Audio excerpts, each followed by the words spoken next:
एक समय की बात है, एक छोटे से सुंदर गांव में जो हरे भरे पहाड़ों की गोद में बसा हुआ था, वहां एक बुजुर्ग व्यक्ति अपने जवान बेटे के साथ रहता था। इस गांव की प्राकृतिक सुंदरता बेजोड़ थी। यहाँ के लोग सरल, ईमानदार और मेहनती थे।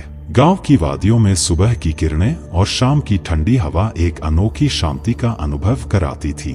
बुजुर्ग व्यक्ति का बेटा, जिसे लोग उसके साहसी और ईमानदार स्वभाव के लिए जानते थे, हमेशा खुश रहने की कोशिश करता था। लेकिन अंदर ही अंदर उसके मन में एक सवाल बार बार उठता था।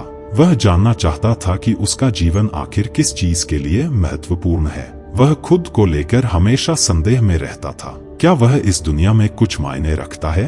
क्या उसका जीवन सच में किसी खास उद्देश्य के लिए है? उसके मन में यह सवाल इतना गहरा हो गया कि एक दिन वह अपने पिता के पास जाकर बोला, पिताजी, मैं हमेशा सोचता हूँ कि मेरा जीवन कितना कीमती है। क्या मैं सच में इस जीवन में कोई खास महत्व रखता हूँ? मुझे बताइए, मेरे जीवन का असली मूल्य क्या है? बुजुर्ग व्यक्ति ने बेटे के सवाल को बड़े ध्यान से सुना। वह समझ गया कि उसका बेटा एक गहरे संकट में है और उसे आत्मज्ञान की जरूरत है। बुजुर्ग व्यक्ति ने पास में रखा एक पत्थर उठाया। यह पत्थर दिखने में साधारण था, लेकिन उसकी बनावट में कुछ अलग था। उन्होंने अपने बेटे को वह पत्थर थमाया और कहा, बेटा, अगर तुम अपने जीवन का असली मूल्य जानना चाहते हो तो इस पत्थर को लेकर बाजार जाओ। लेकिन याद रखना, अगर कोई इसकी कीमत पूछे तो तुम कुछ मत कहना, बस अपनी 2 उंगलियां उठाना। लड़के को पिता की बात थोड़ी अजीब लगी, लेकिन उसने सोचा कि शायद पिता इसके जरिए उसे कुछ महत्वपूर्ण सिखाना चाहते हैं। उसने बिना कोई सवाल किए पत्थर उठाया और बाजार की ओर चल पड़ा। बाजार में बहुत भीड़ थी। लोग खरीदारी में लगे थे। कोई सब्जियां खरीद रहा था तो कोई कपड़े। लड़का उस पत्थर को हाथ में लेकर बाजार के चारों ओर घूम रहा था, लेकिन उसे समझ नहीं आ रहा था कि वह क्या करे। तभी एक महिला उसकी ओर आई और उस पत्थर की ओर इशारा करते हुए बोली, यह पत्थर कितने का है? लड़के ने बिना कुछ कहे अपने पिता के निर्देशानुसार बस अपनी 2 उंगलियां उठाई।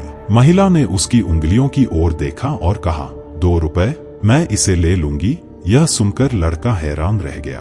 उसने सोचा, यह पत्थर क्या सच में सिर्फ 2 रुपए का है?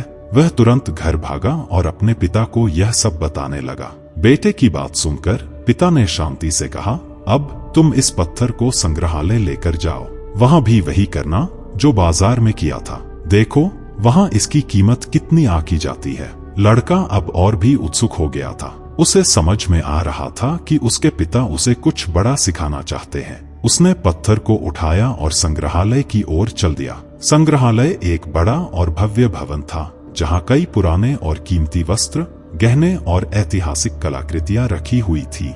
लड़के ने पत्थर को लेकर संग्रहालय में प्रवेश किया और वहां कुछ समय के लिए इधर उधर घूमने लगा। लगभग 20 मिनट बाद एक व्यक्ति, जो दिखने में काफी संभ्रांत और सज्जन था, उसकी ओर बढ़ा। उसने पत्थर की ओर देखते हुए पूछा, यह पत्थर कितने का है? लड़के ने बिना कुछ कहे फिर से अपनी 2 उंगलियां उठाईं। व्यक्ति ने उसकी उंगलियों की ओर देखा और उत्साह से कहा, 200 रुपए, मैं इसे तुरंत खरीदना चाहता हूँ। यह सुनकर लड़का और भी हैरान हो गया। उसने सोचा, अभी कुछ देर पहले यह पत्थर केवल 2 रुपए का था और अब यह 200 रुपए का हो गया। वह तुरंत घर भागा और अपने पिता को यह सब बताया। पिता ने मुस्कुराते हुए कहा, अभी भी तुम्हें इस पत्थर का असली मूल्य जानने की जरूरत है।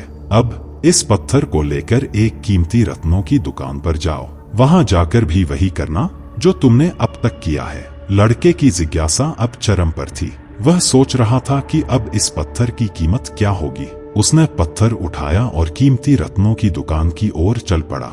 यह दुकान शहर के सबसे महंगे और प्रतिष्ठित स्थान पर स्थित थी। दुकान के अंदर बहुत ही कीमती और दुर्लभ रत्नों का संग्रह था।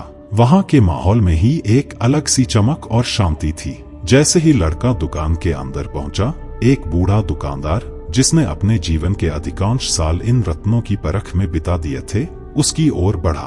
उसकी नजर जैसे ही उस पत्थर पर पड़ी, उसके चेहरे पर अविश्वास और आश्चर्य का भाव उभर आया। दुकानदार ने उस पत्थर को ध्यान से देखा और फिर लड़के से पूछा, यह पत्थर कितने का है? लड़के ने फिर से बिना कुछ कहे अपनी 2 उंगलियां उठाईं। बूढ़ा दुकानदार चौंकते हुए बोला, 2 लाख रुपए, मैं इसे खरीद लूंगा।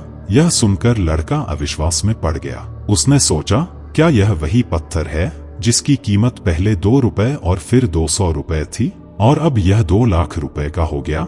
वह दौड़ता हुआ घर आया और अपने पिता को यह सब बताया। पिता ने बेटे की आंखों में देखते हुए कहा, अब तुम्हें समझ में आ गया होगा कि तुम्हारे जीवन का असली मूल्य क्या है। यह दुनिया इस बात पर निर्भर करती है कि तुम खुद को कहाँ रखते हो और किसके सामने रखते हो।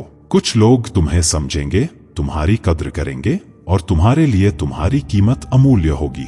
वहीं कुछ लोग तुम्हें समझ नहीं पाएंगे और तुम्हारी कोई कीमत नहीं समझेंगे। यह तुम पर निर्भर करता है कि तुम अपने जीवन का मूल्य कैसे तय करते हो। लड़का अब समझ गया था कि उसका जीवन वास्तव में कितना कीमती है। वह यह भी समझ गया कि उसकी कीमत दूसरों की नजर में नहीं बल्कि उसकी खुद की समझ में है। यह कहानी हमें सिखाती है कि हमारा जीवन का मूल्य केवल इस बात पर निर्भर करता है कि हम खुद को कैसे देखते हैं और कहाँ रखते हैं। हमें अपनी कद्र पहले खुद करनी चाहिए, क्योंकि हमारी कीमत वहीं तय होती है जहां हम खुद को रखते हैं। जीवन की अनमोल सीख। जब लड़का अपने जीवन की असली कीमत को समझ गया तो उसकी सोच पूरी तरह से बदल गई। उसने महसूस किया कि उसके जीवन का असली मूल्य उसके आत्मसम्मान और आत्मविश्वास में है। उसने यह भी सीखा कि हमें जीवन में उन लोगों के साथ रहना चाहिए जो हमारी कद्र करते हैं, जो हमें समझते हैं और जो हमें सम्मान देते हैं। ऐसे लोग हमारे जीवन को मूल्यवान बनाते हैं। हमें उन लोगों से दूर रहना चाहिए जो हमारे मूल्य को नहीं समझते, क्योंकि वे लोग हमारे आत्मसम्मान को ठेस पहुंचाते हैं। लड़के ने अपने जीवन में यह बदलाव अपनाया और अपने आप को ऐसे लोगों से घेर लिया जो उसकी कद्र करते थे। उसका जीवन अब अधिक खुशहाल और संतुष्ट था। उसने यह भी सीखा कि हमें अपने जीवन का मूल्य समझने के लिए कभी कभी दूसरों की नजरों से नहीं बल्कि अपनी नजरों से देखना चाहिए। यह कहानी हमें यह भी सिखाती है कि हमें अपने जीवन के हर पहलू में आत्मसम्मान और आत्मविश्वास को बनाए रखना चाहिए। यह हमें मजबूत बनाता है और हमें अपने जीवन के असली मूल्य को समझने में मदद करता है। अंत में लड़के ने अपने जीवन को एक नई दृष्टि से देखा। उसने समझ लिया कि उसके जीवन का मूल्य दूसरों की नजरों में नहीं बल्कि उसकी खुद की नजरों में है। उसने यह भी सीखा कि हमें जीवन में सही लोगों के साथ रहना चाहिए जो हमें समझते हैं और हमारी कद्र करते हैं। इस कहानी का यह संदेश हमें जीवन की असली सच्चाई से अवगत कराता है। यह हमें सिखाता है कि हमारे जीवन का असली मूल्य इस बात पर निर्भर करता है कि हम खुद को कैसे देखते हैं और कहाँ रखते हैं। हमें अपने आत्मसम्मान और आत्मविश्वास को बनाए रखना चाहिए और अपने जीवन को मूल्यवान बनाने के लिए सही लोगों के साथ रहना चाहिए।